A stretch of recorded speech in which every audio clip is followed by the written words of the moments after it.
Bismillah ya, kita mulai. Apa itu sakit? Kemudian seperti minggu lalu lah kita jelajahi perspektif-perspektif tentang sakit. Kemudian hikmah-hikmahnya sakit, termasuk sedikit nanti masuk ke ranah agama. Jadi kita awali sekarang dari apa sih sakit itu? Saya mengambil konsep dari bahasa Inggris ya, karena kalau di bahasa Indonesia kelihatannya variasinya kurang detail. Dalam bahasa Inggris, sakit itu kadang disebut disease, kadang disebut illness, kadang disebut sickness. Ini 3 istilah. Maksudnya beda. Dalam bahasa Inggris ini kadang-kadang kita 3-3-nya kalau di bahasa Indonesia kan ya terjemahannya sakit. Tapi dari yang dimaksud istilah itu sebenarnya berbeda. Kalau disease ini hubungannya dengan tubuh itu sendiri yang sakit. Itu namanya disease. Kepala yang pusing itu disease. Gigi yang patah itu disease. Rambut yang rontok itu disease. Ini dokter itu biasanya pertama-tama yang dilihat ini, yang dicari ini akar penyakit itu di disease. Apa yang terjadi dengan organ tubuh kita? Ini yang perlu disembuhkan. Namanya disease. Beda sama illness. Illness ini juga sakit, tapi yang dilihat bukan apa yang terjadi dengan tubuh kita, tapi yang dilihat apa yang kita rasakan. Kalau yang disease tadi perlu disembuhkan, tapi yang illness ini harus dikontrol dan diatur. Mungkin rambut kita rontok, tapi rambut yang rontok ini bisa bagi orang tertentu biasa saja, bisa bagi orang tertentu bahaya ini. Gelisah dia. Nah itu illness.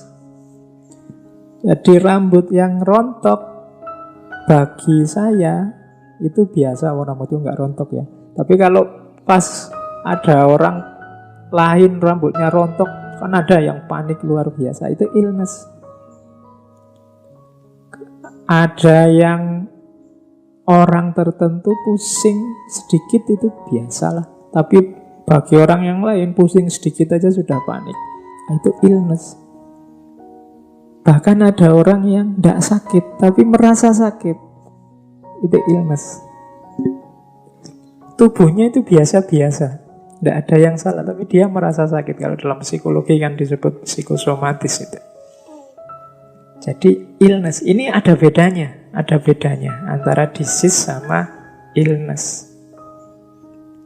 Illness ini rasa individu tentang sakit yang dialaminya.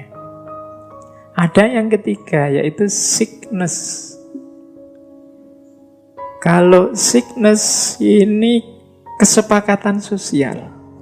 Jadi konsep-konsep dalam kehidupan kita, dalam budaya masyarakat kita, apa yang disebut sakit, apa yang disebut tidak sakit. Nah, ini namanya sickness. Jadi kalau yang disease itu organ tubuhnya yang memang secara faktual dia sakit, misalnya kukunya copot, kulitnya mengelupas, itu disease. Kalau illness itu yang dirasakan. Kalau sickness ini yang kesepakatan sosial budaya terhadap kondisi sakit. Kan ada masyarakat itu mungkin dulu zaman pengetahuan belum berkembang, mengalami apa, kata masyarakatnya, sudahlah, itu bukan sakit kok, itu diganggu jin mana. Itu konsep sosial budaya. Jadi kesepakatan. Kalau teman-teman mengikuti dulu waktu kita belajar sesinya Michel Foucault, dia bahkan punya teori ya waras tidak waras di tengah masyarakat itu juga kesepakatan. Mana yang disepakati sebagai waras, mana yang disepakati sebagai tidak waras. Normal dan tidak normal itu juga kesepakatan. Jadi sakit itu ternyata ada 3 kategori. Itu disease, apa illness, apa sickness. Mungkin disease-nya tidak kelihatan, illness-nya juga kita merasa biasa saja. Tapi masyarakat menyebut itu sakit. Itu namanya sickness. Jadi 3 ini nanti beda di tengah masyarakat. Sickness itu misalnya apa ya? Masyarakat menyepakati perilaku tertentu sebagai sakit. Padahal kita sendiri nyaman-nyaman saja, enak-enak saja. Nah itu bedanya illness sama sickness. Mungkin juga disease-nya tidak kelihatan. Yang rusak apa tuh tidak tahu. Nah itu berarti ada beda antara disease, illness sama sickness. Terus dokter dengan ilmunya itu kadang-kadang juga levelnya bisa dia melihat disease atau melihat illness atau melihat sickness. Melihat disease itu konsentrasi secara kuantitatif melihat apa organ tubuh kita atau mekanisme fungsi tubuh kita yang dianggap nyeleweng sesuai teori yang mereka pahami. Atau illness ini melacak apa yang kita rasakan.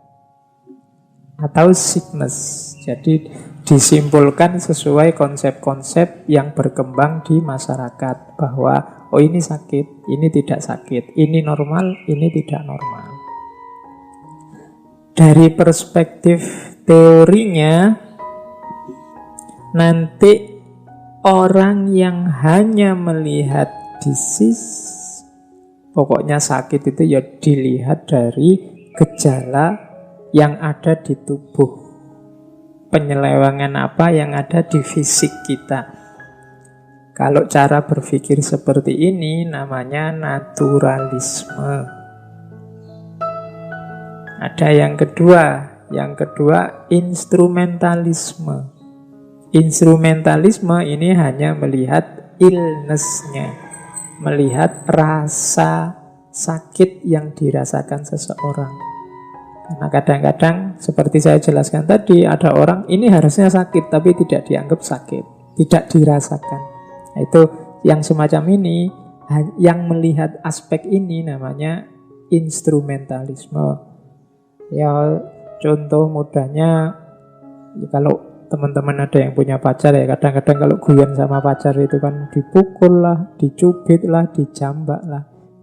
Secara disease, naturalisme, dicubit itu ya sakit, dijambak itu ya rambutmu rontok ya sakit, dipukul-pukul ya sakit, ya nyeri. Tapi tidak kita rasakan. Kita kelola, kita sikapi sakit itu harusnya sebagai sakit, tapi kan terus kita kelola sebagai menyenangkan. Jadi ada ternyata yang secara disease harusnya sakit, secara illness tidak. Ada orang yang bahkan mungkin sakit berat, tapi daya pasrahnya, sikap mentalnya yang luar biasa, sakit yang seberat itu ternyata tidak dia rasakan berat. Itu kan secara illness dia canggih mengelola rasa sakitnya. Meskipun secara disease kalau dilihat yang terjadi ternyata ya harusnya dia sudah parah. Nah, itu bedanya naturalisme sama instrumentalisme. Ada yang ketiga, konstruktivisme. Kalau konstruktivisme ini melihat sakit itu ya sesuai yang disepakati. Misalnya dulu di awal-awal ciri-cirinya orang corona itu bla bla bla bla bla. Terus waktunya berkembang, ada gejala yang lain atau ada pengurangan gejala. Ternyata mengalami ini saja juga kemungkinan corona. Ini kan aspek sickness-nya, mana yang disepakati. Kesepakatan bersama di antara kita. Ini yang kita sebut sakit, ini yang kita sebut sehat. Di teori konstruktivisme ini ada pandangan bahwa sebenarnya situasi sakit dan sehat itu disepakati bergantung pada perilaku dan situasi masyarakat. Masyarakat kita tidak suka rasa nyeri, maka nyeri disebut sakit. Mungkin masyarakat tidak suka melihat orang gemuk, tidak suka lihat orang mabuk, maka kegemukan atau orang yang suka minum disebut penyakit. Padahal mungkin di negara yang lain orang minum itu dianggap biasa agar asal tidak berlebihan. Nah, jadi itu namanya konstruktivisme. Sakit tidak sakit sesuai kesepakatan masyarakat. Kalau instrumentalisme, sakit tidak sakit, yang dilihat apa yang kita rasakan. Kalau naturalisme, sakit tidak sakit, melihat aspek organ tubuh kita mana yang malfungsi, mana yang tidak berjalan semestinya. Ternyata sakit juga ada macam-macam pandangan.